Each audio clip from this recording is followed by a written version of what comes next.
اعوذ باللہ من الشیطان الرجیم، بسم اللہ الرحمن الرحیم۔ یہ مضمون روح البیان سے لیا گیا ہے۔ جبرائیل امین اور ایک نورانی تارا۔ ایک مرتبہ حضور صلی اللہ علیہ وسلم نے حضرت جبرائیل امین علیہ السلام سے دریافت فرمایا کہ اے جبرائیل، تمہاری عمر کتنی ہے؟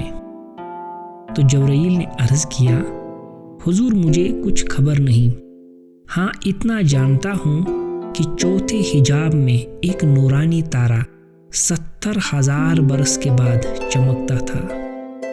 میں نے اسے 72,000 مرتبہ چمکتے دیکھا ہے۔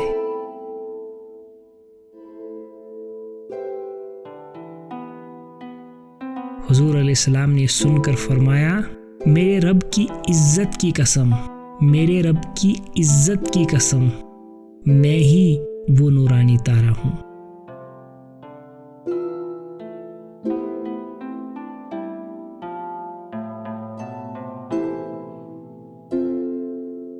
دوستو، ہمارے حضور صلی اللہ علیہ وسلم کائنات کی ہر چیز سے پہلے پیدا فرمائے گئے ہیں، اور آپ کا نور پاک اس وقت بھی تھا جب کہ نہ کوئی فرشتہ تھا، نہ کوئی بشر، نہ زمین تھی، نہ آسماں اور نہ کوئی شے۔